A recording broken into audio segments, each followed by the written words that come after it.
Boa tarde, tudo bem? Boa tarde, um prazer estar aqui. Obrigado pelo convite. Muito obrigado por estar aqui a Prazer. falar comigo. Diga-me uma coisa, como é que isto começou? Ok, isto é uma história de longa data. Eu tenho 40 anos.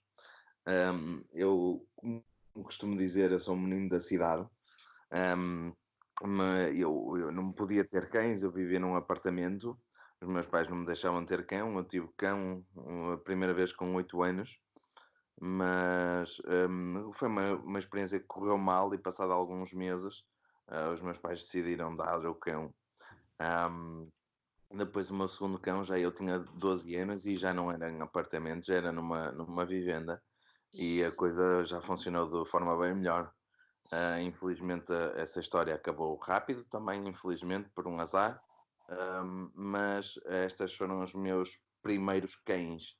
Ahm, mas a minha história com cães não começa aqui, começa um bocadinho mais cedo, quando eu tenho mais ou menos 4 anos, em que eu, sem querer, ensinei um cão de rua, acho eu que era de rua, acho eu que não tinha dono, eu ensinei um cão de rua a vir ter comigo ao colégio e ele esperava-me todos os dias à porta do colégio, sentado, e ia até à casa da minha avó, acompanhava-me até à casa da minha avó. Eu subia as escadas e depois na varanda já lhe dizia pronto, até amanhã, e ele lá se ia embora. E ele todos os dias estava religiosamente à minha espera à porta do colégio às 4 da tarde, e eu tinha mais ou menos uns 4 anos. Por isso a minha história começa aqui um bocado com esse cão. Depois, entretanto, também ali com 7, 8 anos também apanho alguns cães na rua, principalmente também recordo-me de outro no campismo que andava sempre comigo. Era proibido ter cães no campismo, mas eu escondia-o na minha tenda. Era um cão de lado, eu não faço ideia de onde é que era o cão. E depois acabou por desaparecer, foi uma tristeza para mim nesse dia, mas pronto.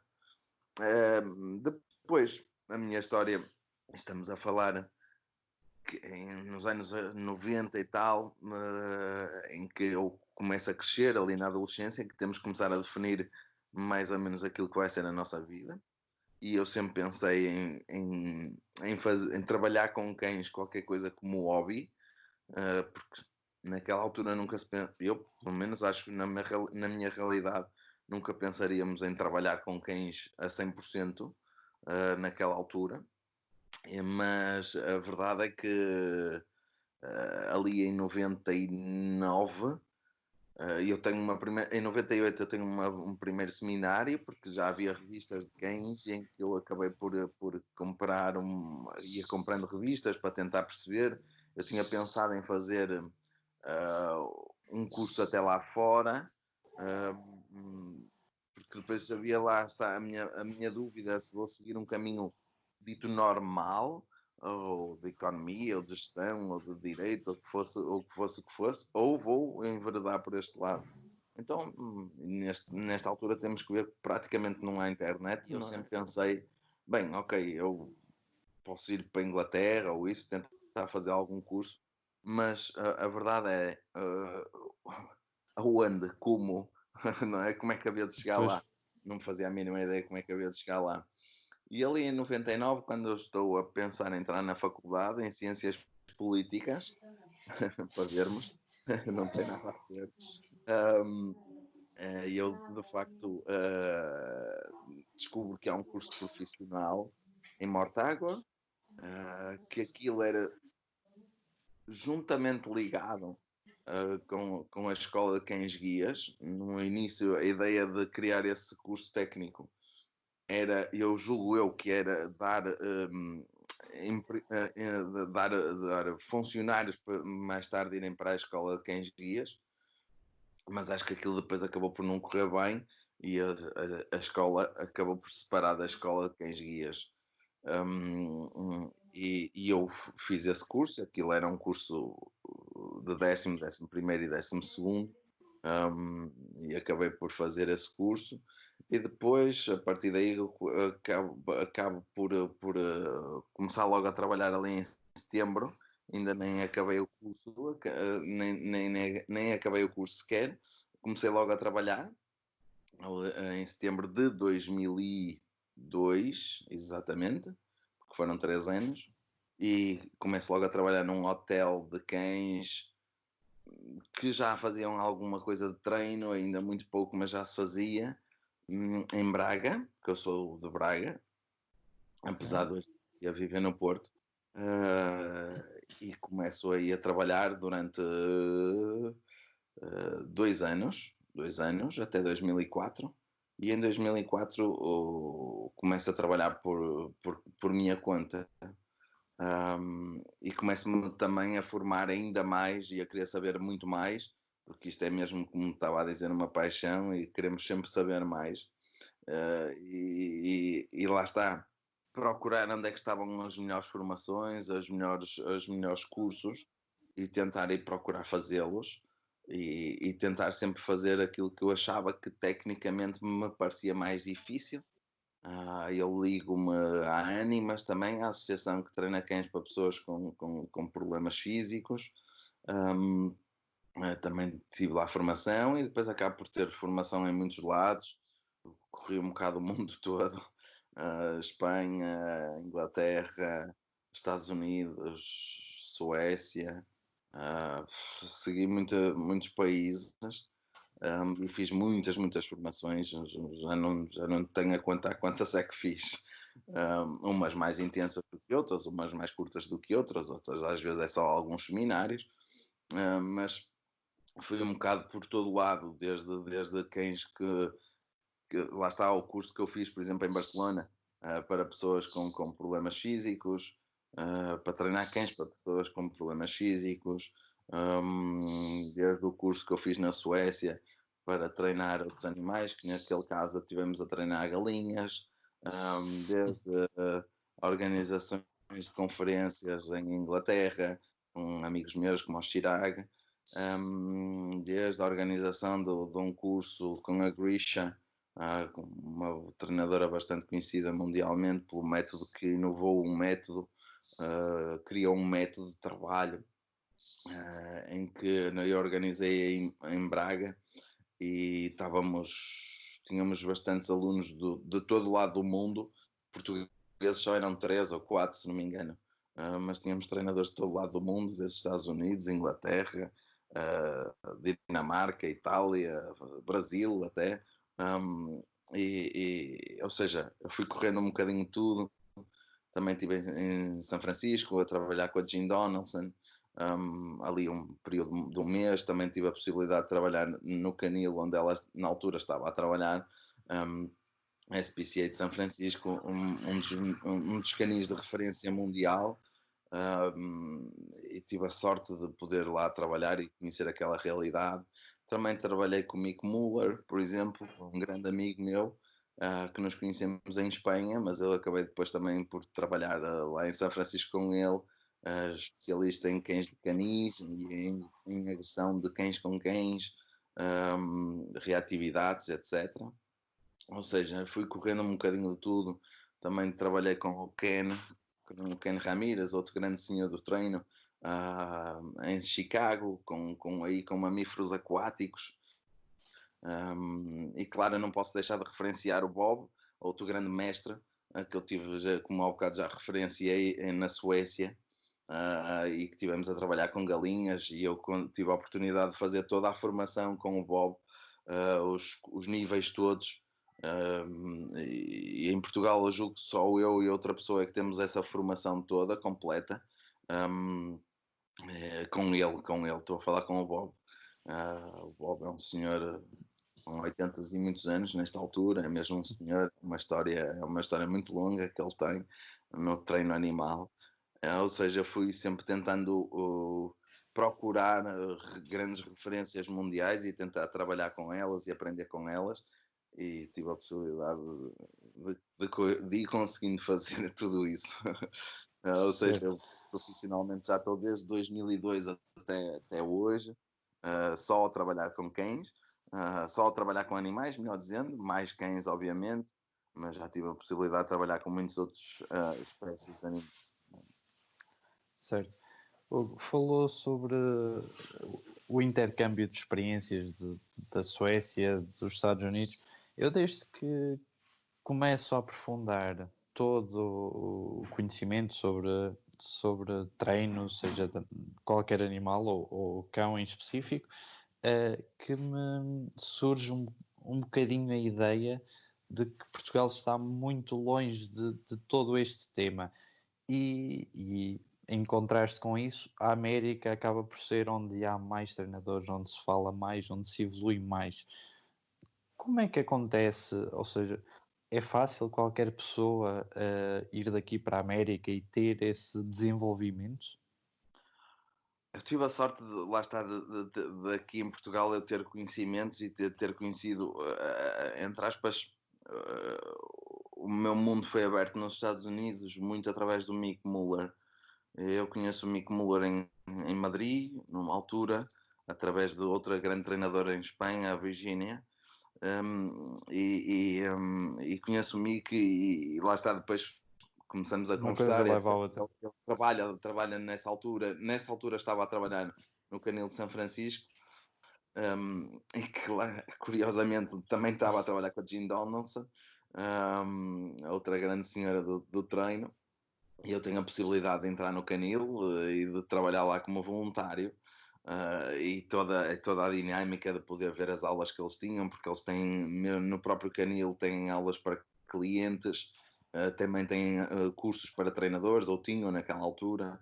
Estamos a falar em 2009, por isso já lá vai uns 10 anos, 10 Sim. anos, 11 anos, melhor dizendo.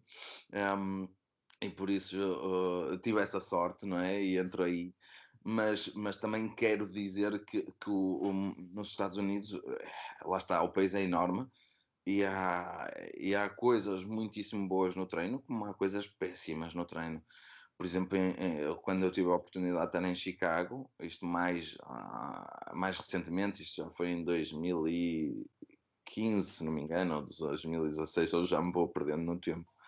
Um, e aí eu tive a possibilidade de ver na rua, mesmo na rua, a maior parte dos cães que eu ia vendo dos donos era de muito mau trabalho, digamos assim. Eu não conheço aí verdadeiramente o treino de cães aí em Chicago, e foi foi em Chicago, e eu aí não tive a possibilidade de perceber exatamente qual é a realidade dos cães em Chicago, mas consigo perceber, vendo os cães que eu via todos os dias, Sim.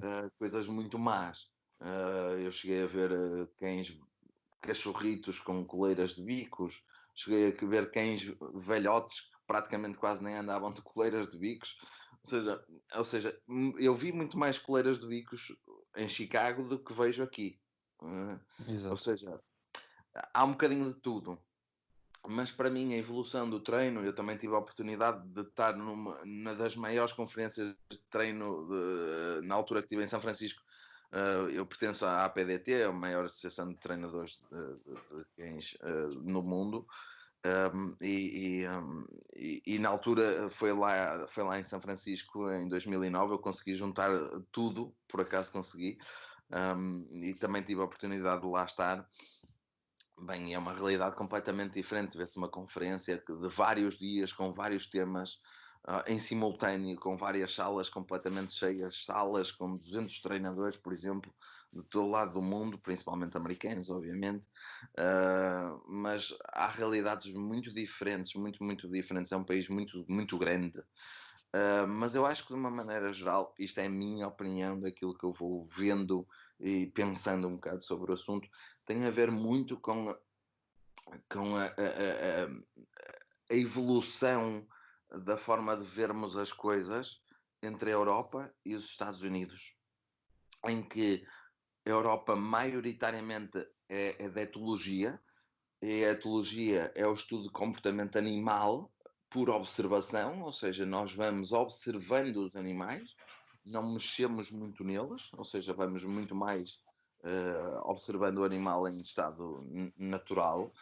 Um, Nos Estados Unidos, eles vão mais pelo behaviorismo, comportamentalismo, como queiramos lhe chamar, e lá está, eles, quando querem experimentar qualquer coisa ou querem observar qualquer coisa, põem o animal dentro dos seus laboratórios, vamos assim dizer, entre aspas, e vão vendo as coisas. Ou seja, eu acho que a nível de treino, esta é a minha opinião, é a minha visão sobre as coisas, a esse nível de porque é que as coisas foram evoluindo assim. Se calhar nos Estados Unidos evolui-se um bocadinho mais, exatamente por causa disso. Para nós percebermos o clicker, que muita gente julga que é uma ferramenta relativamente nova, não tem nada de novo. O clicker é utilizado em treino, em salvo erro, se não estou enganado, em porcos, em 1941, pelo Sr. Keller Breland, que eu tive a oportunidade de trabalhar com o Bob e o Bob trabalhou com o Keller. Lá está. Aliás, o Bob trabalhou com foi casado com a Marion, que era nessa altura casada com o Keller. E lá está, os três trabalhavam. O Bob não entrou logo nessa equipa, entrou mais tarde um bocadinho.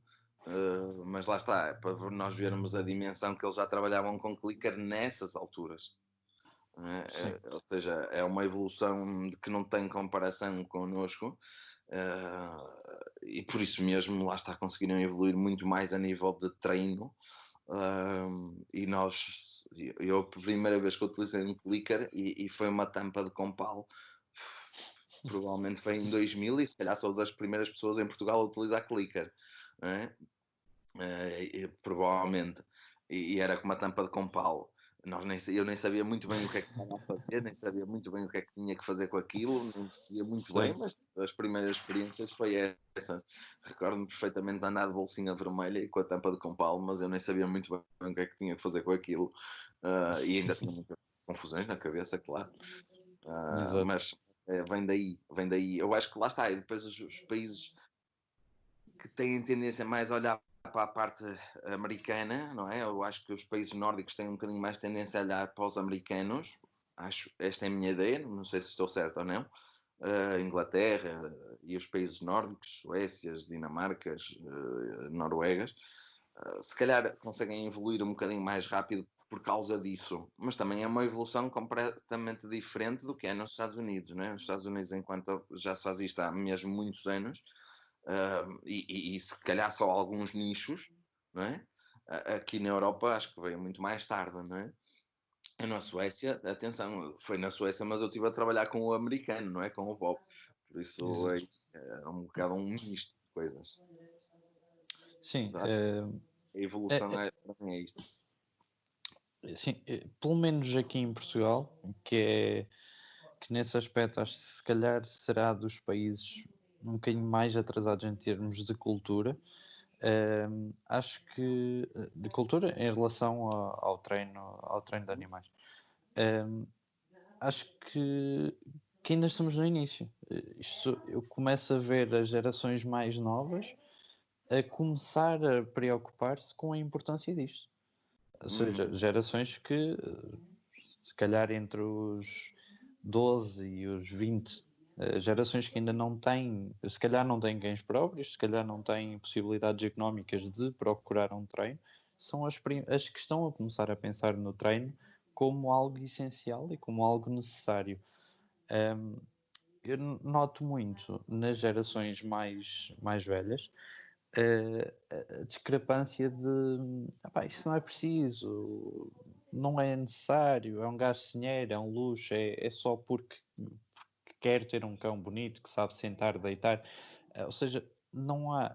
Quando se fala em treino, as pessoas associam ao facto do cão saber sentar, deitar.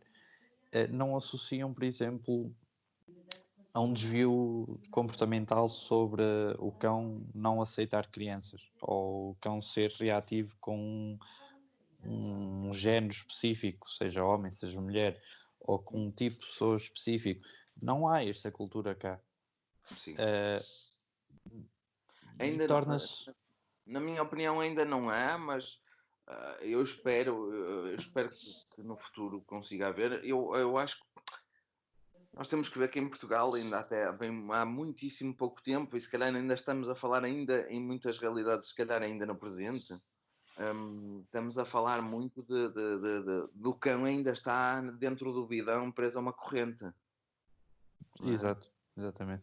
Então, nós temos que ver que o êxodo rural, não é? Das pessoas passarem da aldeia para a cidade é que veio trazer os cães, não é? Porque Sim, na aldeia era muito normal ter-se o cão lá preso na corrente ou então solto. Ou seja, se está solto o dia todo, provavelmente não vai dar grandes problemas, porque ele anda pela aldeia fora o dia todo e não há grandes problemas, e vem de noite para comer e para dormir. Se estiver preso à corrente, também não dá grandes problemas, porque é só pôr a comida e depois, quando morrer, substitui-se o cão. Né? exato. Ou seja, aí não há grandes problemas, não é?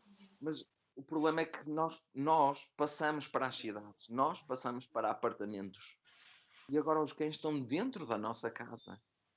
Exato. Então nós somos obrigados a lidar com eles. E, claro, obviamente, vão-nos dar problemas, porque nós não conhecemos aquela espécie, não sabemos o que é natural ou o que é que não é natural. E claro, nós estamos a alterar também toda a vida do animal. O animal, teoricamente, também não é para estar fechado 23 horas fechado dentro de uma casa, não é? Apesar de eles adorarem estar com os donos, e se calhar é das coisas mais importantes para um cão é estar com o seu responsável, com o seu tutor, mas na verdade é que eles provavelmente estão 23 horas fechados. E isso, lá está, vai criar mais problemas.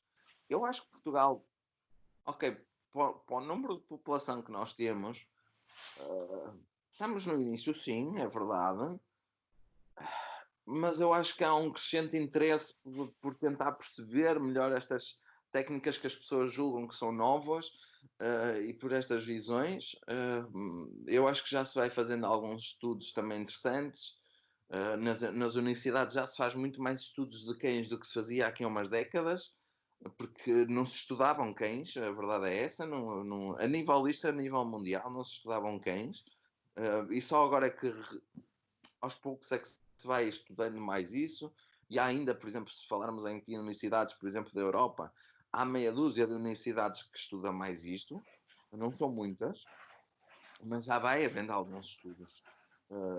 E por isso eu acho que também não estamos tão mal como às vezes podemos pensar, mas também acho que ainda estamos no início, a verdade é essa. E nós temos que ver que a profissão de treinador de cães ou treinador de animais não é muito valorizada ainda em Portugal, ainda não sabe muito. Então não há nenhuma regulamentação, não há nada de valores éticos, não há nenhum guião como tenha que seguir. Então cada um faz um bocado por si, por causa das suas ideias e etc. E depois também temos que ver que muitos dos profissionais que ainda existem no mercado vêm da parte militar, não é? Ou da polícia, e que é uma formação completamente diferente do que é para o cão que está dentro de casa. Não tem Certo. nada a ver uma coisa com outra. Claro, na sua essência é, mas os objetivos são diferentes. Estamos a falar em treino e em treino na sua essência é a mesma coisa. Mas são objetivos diferentes e por isso as visões são muito diferentes. Exato. E isso depois, esses profissionais que possam vir para trabalhar com cães de civis, vamos assim lhe chamar, não é a mesma coisa. E por isso há aqui uma mistura ainda de várias coisas que têm que ser polidas e limadas. E eu acho que é mesmo o tempo que nos vai pondo isto melhor. Não há hipótese. Nós podemos, e eu posso tentar, e eu e outros colegas, tentarmos melhorar, mas isto é mesmo o tempo. Isto só agora é que, por exemplo, estamos a falar mais de canis e de não a eutanásia, e depois agora como é que agora já não se eutanasia, então como é que vamos fazer agora com os canis? Pensar tudo isto está a ser agora mexido, só agora é que está a entrar na panela, não é? Exato. E por isso está tudo ainda a borbulhar, ainda não se sabe muito bem que caminhos é que se devem ter ou não. Eu recordo-me das raças potencialmente perigosas para definir essa lista, que demorou anos e anos e anos para se definir qualquer coisa. Não é? E para mim, no meu entender, ainda está mal, muito mal. Mas pronto, mas já se tentou mexer qualquer coisa. Mas pronto, é mesmo assim, é um caminho que se faz caminhando, como se costuma dizer.